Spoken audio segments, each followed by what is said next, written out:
Okay, here it goes.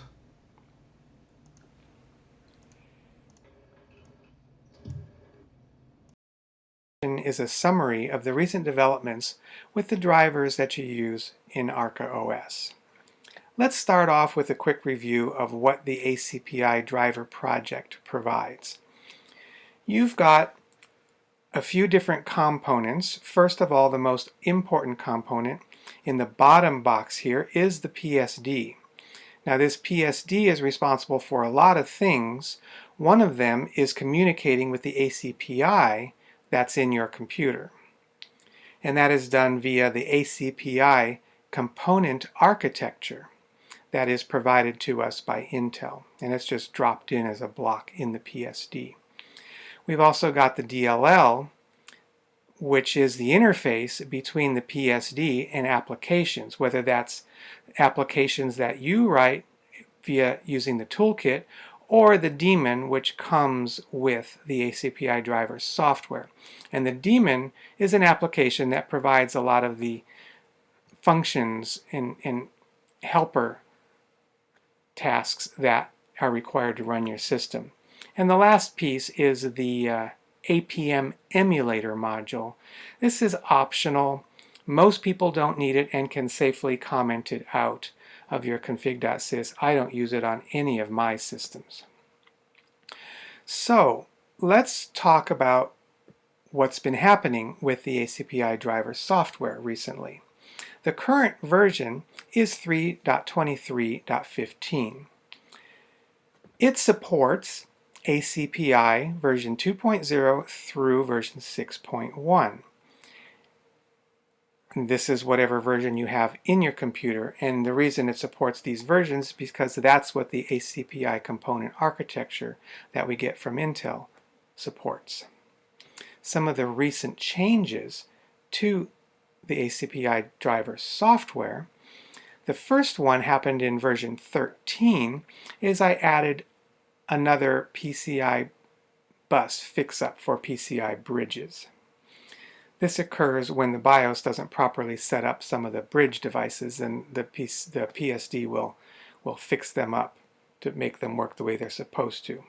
In version 14, the power manager, which runs in the daemon, was significantly improved to handle multi-CPUs better. This change came about because I noticed that the power manager wasn't working quite the way it should. It took some time to debug this and figure out exactly what was happening, and it turned out that some external programs could interfere with the way the power manager worked. I fixed that, and while fixing that, I also changed the way the daemon calculates CPU load. In fact, it now calculates the CPU load for each CPU independently, as well as the total usage for the whole system. This means that the power manager can now enable and disable CPUs one at a time as needed, instead of all or nothing like it was before. The temperature calculation was also improved so that it now monitors all of the available temperature zones, and it is better at keeping your system from overheating. In version 15, the high-resolution timer query got improved. Even though the timer was always working correctly, certain unusual calling methods by an application could return non-monotonic values. A workaround was implemented to make sure that a monotonic value was always returned. Also, in version 15, I added 3 additional workaround options to make some of the PCI bus fix-ups optional. And lastly, with every version, I always try to drop in the latest ACPI component architecture from Intel. Let's talk about USB briefly. The current version is 12.07. It includes the XHCI host controller driver. and USB 3 is implemented. Super speed device support is implemented, and USB MSD is now a brand new ArcaOS driver. It has all of the capabilities from the old IBM driver, plus SMP problems have been fixed. There were quite a few SMP problems that got addressed.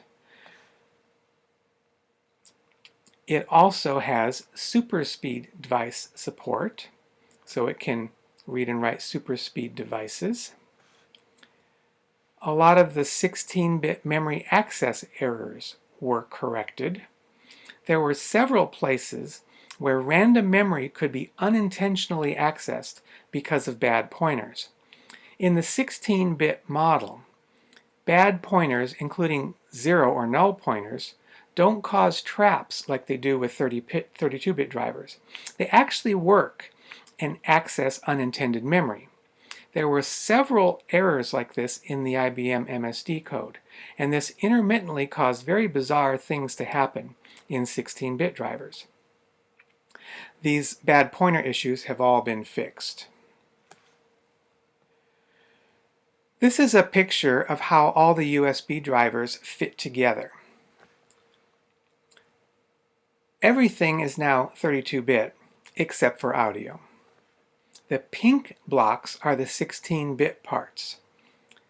This includes the interface in USB-D and the audio driver, and possibly some other third-party class drivers that ArcaOS does not distribute, but they may be available from other places. The 16-bit interface is slower and limited. I looked into upgrading the audio driver, and I determined it wasn't worth the effort. This is primarily because the multimedia audio interface in OS2 is thoroughly 16-bit, and with all the work that would have been needed to thunk so many different things, there was really no advantage to upgrading it to 32-bit driver. Now the blue blocks in this picture are where USB 3 and super speed has been implemented. Notice it's not just in one place. I combined both USB 3 and super speed for purposes of coloring the boxes, but they are two different things. Now, because, remember I said the 16-bit interface was limited, it is, and although 16-bit class drivers connected through that 16-bit interface can operate USB 3 devices just fine, in general, they're not going to be able to operate super speed devices. There could be some rare exceptions to this, but right now I don't know of any. Let's talk about display drivers. Panorama first. The current version of Panorama is 1.17. The recent changes are in version 16. I enhanced the custom resolution module primarily to make it easier and more likely that some of the higher resolutions used in 4K displays could be patched into the BIOS. In version 17, I added a power management module. This allows DPMS to be used to power off the screen. Doodle Screensaver can make use of this, for example. Also in version 17, I fixed a very slight regression that was introduced in version 16, where in some very rare cases, the new code was unable to patch VISA BIOS, certain types of VISA BIOS. And that's been now fixed. Here's some interesting things that most people don't realize about Panorama. The maximum resolution that Panorama can handle is 65,000 by 65,000 pixels. That sounds really huge.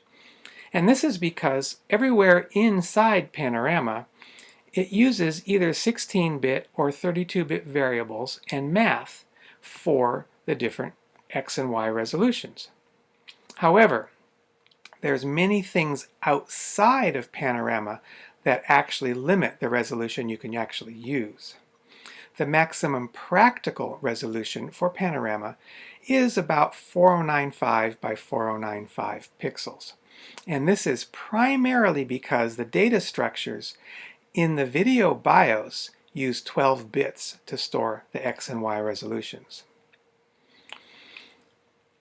Now, since Panorama is really just a video BIOS enabler, the video BIOS must be able to handle whatever resolution is needed.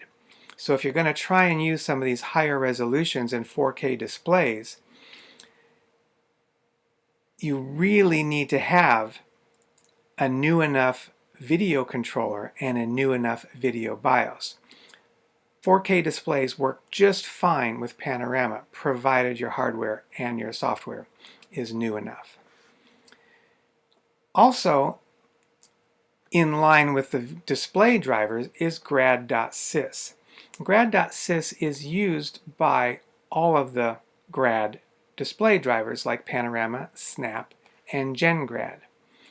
The current version is 2.03, which is one version up from the one that was available before, and it really only adds one very simple thing, and that is added support for some of the more recent Intel CPUs.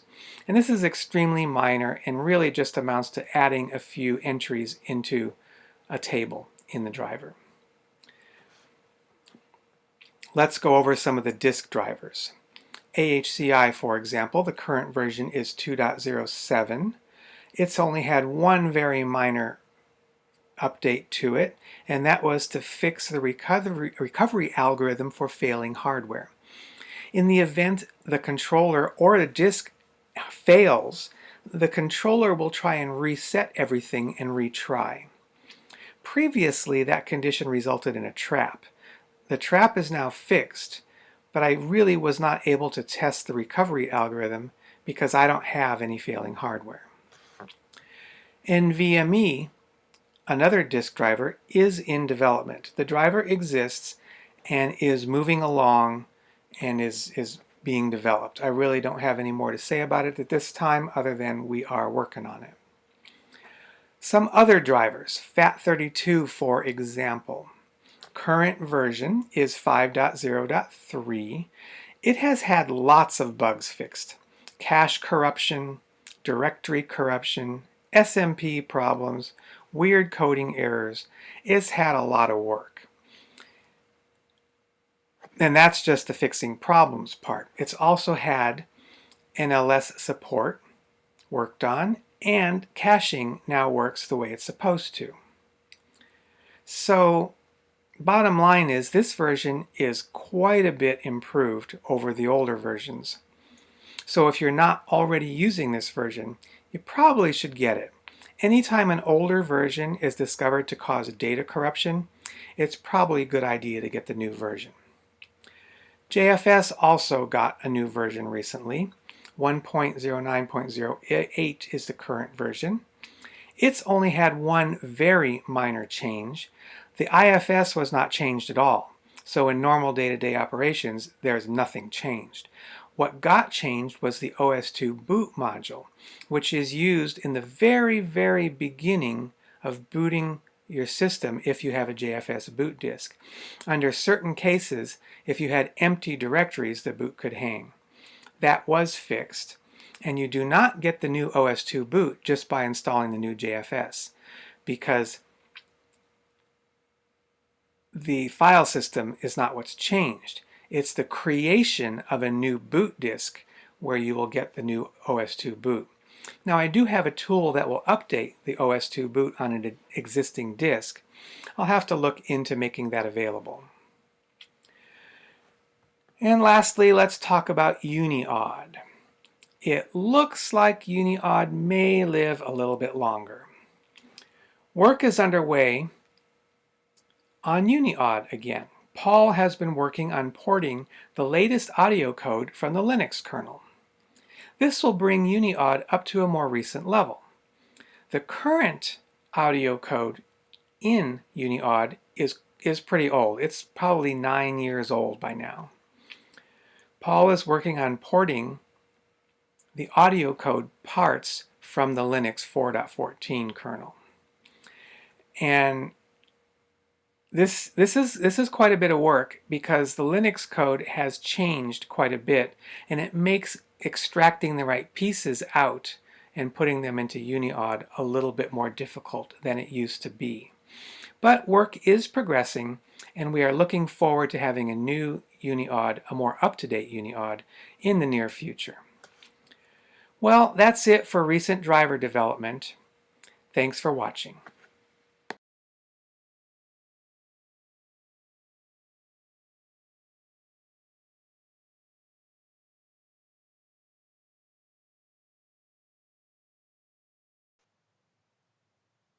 Okay.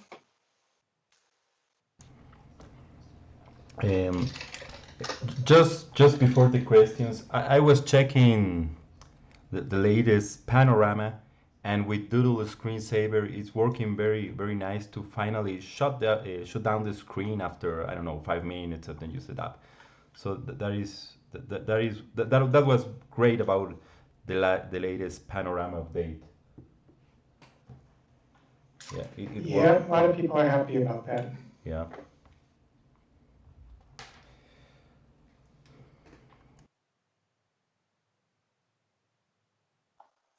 Any other questions? Yeah, there is one question about 8K resolution. I know, well, I don't know. I know it is too much. You say on your presentation that Panorama can do very high resolutions, and theoretically and also practically. But I don't know. Does anybody has an 8K monitor to try it out? Because I don't have one. Uh, Well, it all depends on the BIOS, the video BIOS in the system, because as everyone knows, Panorama is just a video BIOS enabler. Whatever the Visa BIOS can do, Panorama can do. That's basically the summary of it. And right now, the BIOS that I have seen so far all use 12-bit numbers to store their X and Y resolution. And 8K resolutions don't fit into 12 bits. So that would require a significant change to the Visa BIOS. Okay. There's another question about the multi-headed functionality on video to have like several monitors. If Like I said, yeah. if the Visa BIOS supports it, then it'll work in Panorama. But I don't know of a Visa BIOS yet that supports that.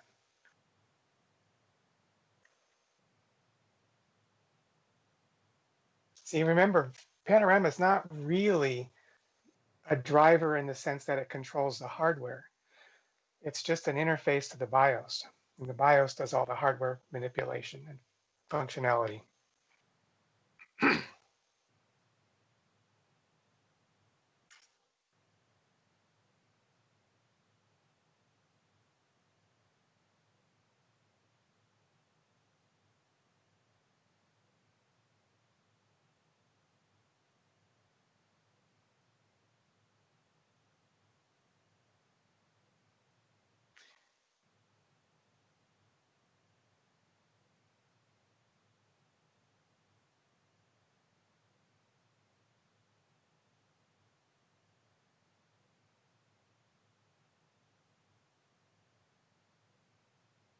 Yes, I know what the memory hole issue is.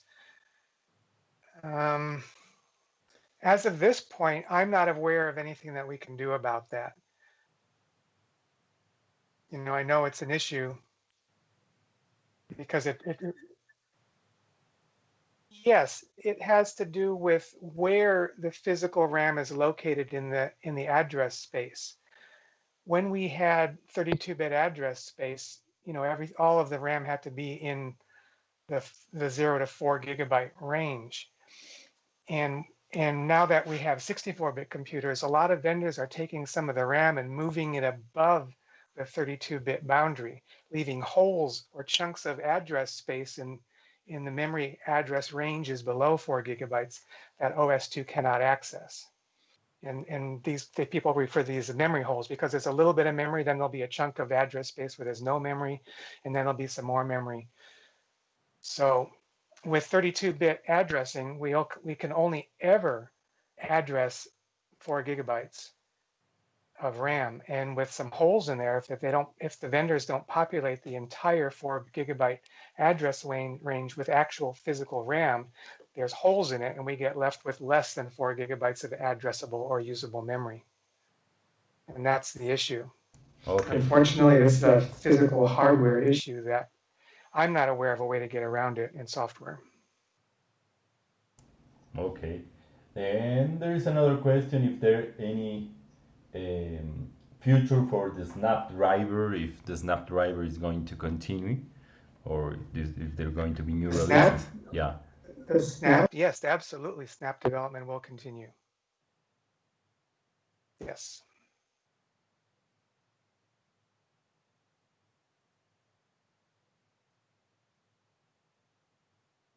Just need people to work on it.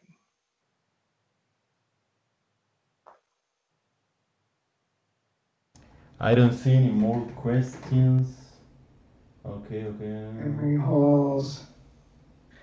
How do you find out what version of Panorama you're running? Well, you can look there's 2 ways. You can do a build level command on the vbe2grad.dll file in the OS2 directory, in the OS2 DLL directory, or you can open the log file, which is in var log vbe2grad.log. Either one of those 2 things will tell you which version you're running. There is another question about the screen brightness, increase decrease buttons. If something can be addressed there, on I don't know if it should be parts of the driver of Panorama. Yeah. Well, the way that used to work is the BIOS would handle that because the BIOS knows how to do that, and those special function keys would trigger a hardware interrupt to the BIOS, which would cause that to change, cause your screen brightness to change. In more modern hardware, the BIOS has given up that functionality and sometimes puts it into ACPI and sometimes not. If it's in ACPI and the ACPI methods can do that, then it'll still work because the buttons are mapped through the ACPI functions. Unfortunately, if they're not, I don't know a way to make that happen. If I did, it would have been fixed already, but I don't know a way to actually get control of those functions anymore once the BIOS turns them off.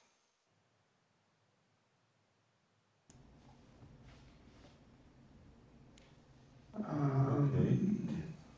So if it's with ACPI, there may be a way to use the brightness buttons, or maybe there's some if missing. if the vendor has written into their ACPI methods to increase and decrease the brightness, then we could map the function keys to call those methods. And then actually the code to do that is actually in there right now. Unfortunately, a lot of vendors are not doing that, and I don't know how to make it happen.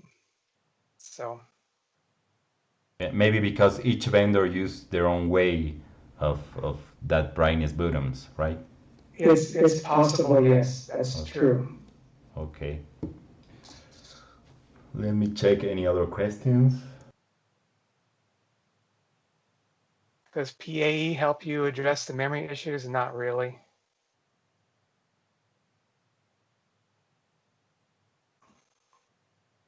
I have memories of those old multi-process memory managers that we had in the DOS days coming to mind when you talk about that. WLAN is still on the list of things to do. A lot of other things have taken some priority, but I intend to get back to that fairly quickly, fairly soon.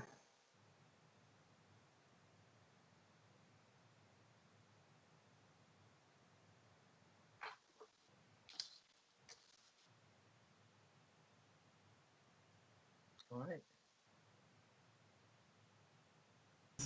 what it is. There are no more questions. Uh,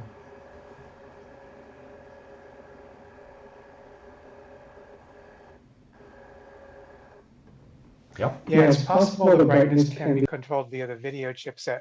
I can look through the Visa spec and see if there's any brightness controls there, but we'll see. Okay, excellent. I think that's all. Yeah. Thank you very much, David. You're welcome.